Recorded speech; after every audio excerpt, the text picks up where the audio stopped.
മനുഷ്യന് 3 ഘട്ടങ്ങളുണ്ട് ജീവിതം.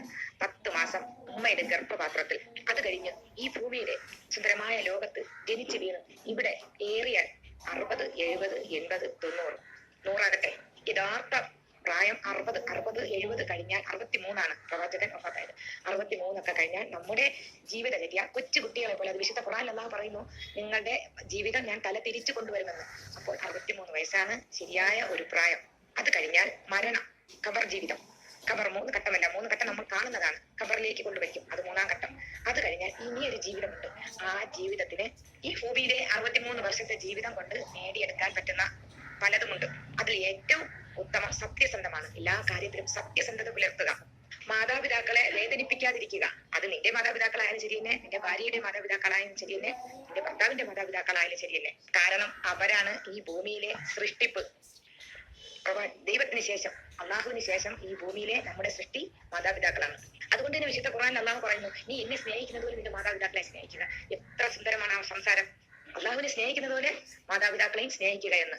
അതോടൊപ്പം അള്ളാഹുവിനെ ആരാധിക്കുകയും മാതാപിതാക്കളെ ആദരിക്കുകയും ബഹുമാനിക്കുകയും അനുസരിക്കുകയും ചെയ്യാം. കുട്ടിക്കാലത്തെ മാതാപിതാക്കളെ അനുസരിച്ചും നല്ല നിലയിൽ അവരെ പരിചരിച്ചും വളരുന്ന മക്കൾ വളരുമ്പോൾ നല്ല ഉന്നതമായ പദവിയിലെത്തും. 5 വയസ്സിലെ നോമ്പനുഷ്ഠിക്കുകയും നമസ്കരിക്കുകയും ചെയ്യുന്ന കുട്ടികളുണ്ട്.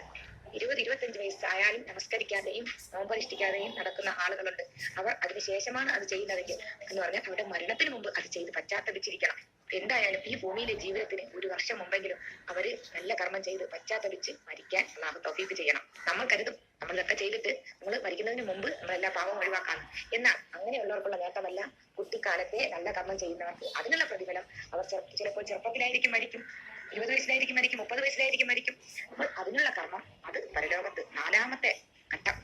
അവിടെ ഒരു ലോകമുണ്ട്. അത് വിശുദ്ധ ഖുർആനിൽ ഇങ്ങനെയാണ് പറയുന്നത്, നിങ്ങൾ അവിടെ വരുമ്പോഴായിരിക്കും നിങ്ങൾ അയ്യോ കഷ്ടം, ഞാൻ ഈ ഭൂമിയിൽ ചെയ്ത ഇതൊന്നും വിശ്വസിച്ചില്ലല്ലോ. വിശ്വസിക്കാത്തവർക്കാണ് പറയുന്നത്. വിശ്വസിച്ചില്ലല്ലോ എന്ന് അവരുടെ സ്വന്തം വിരലുകൾ കടിക്കുമത്ര. നമ്മൾ ഇവിടെ ദുനിയാവില് ഈ ഭൂമിയിൽ എന്തെങ്കിലും ഒരു തെറ്റ് ചെയ്തിട്ട് നമ്മൾ എന്താ ചെയ്യുന്നത്? അയ്യോ ഞാൻ ഇങ്ങനെ വിചാരിച്ചില്ലല്ലോ, ഇങ്ങനെയൊന്നും വരുമെന്ന് വിചാരിച്ചില്ല എന്നാണ് നമ്മൾ വിരൽ കടിക്കും. അതാണ് ഖുർആനിൽ പറയുന്നത്. 1500 വർഷങ്ങൾക്ക് മുമ്പ് നമ്മുടെ സ്വന്തം വിരലുകൾ അവർ കടിക്കുമത്ര, അടിച്ചു മുറിക്കുമത്ര. അത്രയ്ക്കും ഭീകരമായിരിക്കും തെറ്റ് ചെയ്തവർക്ക്. ഈ ഭൂമിയിൽ കള്ളം പറയുന്നവർ, തുച്ഛമായ നേട്ടത്തിന് വേണ്ടി കള്ളം പറയുന്നവർ പരലോകത്തും കള്ളം പറഞ്ഞു നോക്കും. നടക്കില്ല. സ്വന്തം തൊലികൾ തന്നെ വിളിച്ചു പറയുമത്ര, നീ ഇങ്ങനെ ചെയ്തിട്ടുണ്ട്, ഇങ്ങനെ പറഞ്ഞിട്ടുണ്ടെന്ന്. അതുകൊണ്ട് ഈ ദുനിയാവില് ജീവിച്ചിരിക്കുമ്പോൾ സത്യസന്ധമായിട്ടും ആത്മാർത്ഥതയോടെയും നല്ല നിലയിൽ ജീവിച്ച് നന്നായിട്ട് അധ്വാനിച്ച് നല്ല നിലയിൽ ജീവിക്കാൻ പഠിക്കുക. ഒരു പെൺകുട്ടികളുടെയും മനോവേദനയും മാതാപിതാക്കളുടെയും ശാപവും വാങ്ങിപ്പിടിക്കാതിരിക്കുക. പശ്ചാത്താപം എന്നത് തെറ്റുകൾ ചെയ്ത് കൂട്ടിയിട്ട് പശ്ചാത്തപിക്കുക എന്നതല്ല. അറിഞ്ഞുകൊണ്ട് തെറ്റുകൾ, അറിയാതെ ചെയ്തു പോയ തെറ്റുകൾക്ക് പശ്ചാത്തപിക്കുന്നതാണ് പശ്ചാത്താപം. അറിഞ്ഞുകൊണ്ട് ഇതെല്ലാം സത്യമാണ്, ദുനിയാവ് സത്യമാണ്, പരലോകം സത്യമാണ്, കളവ് പറയൽ ദോഷമാണ്, ആരുടെയും മുതൽ അന്യായമായി തിന്നുന്നത് ദോഷമാണ്. ഇതൊക്കെ അറിഞ്ഞുകൊണ്ട് തന്നെ സ്വന്തം കഴിവിനെ അടിച്ചമർത്തിയിട്ട് സ്വന്തം നേട്ടത്തിന് വേണ്ടി കളവ് പറയുന്നതും പ്രവർത്തിക്കുന്നതും വലിയ ശിക്ഷയും പാപവുമാണ്. ഇതൊക്കെ അറിയണമെങ്കിൽ പരലോകത്ത് ചൊല്ലണം. ഇന്ന് ഇതിന്റെ എല്ലാം കാര്യങ്ങൾ യൂട്യൂബിലൂടെയും ഇന്റർനെറ്റ് വഴിയും എല്ലാം നമുക്ക് അറിയാൻ അള്ളാഹു എല്ലാ കാര്യങ്ങളും തന്നിട്ടുണ്ട്. ക്യാമറ, AI വഴി എല്ലാം അള്ളാഹു പ്രദർശിപ്പിച്ച് കാണിച്ചു തരികയാണ്.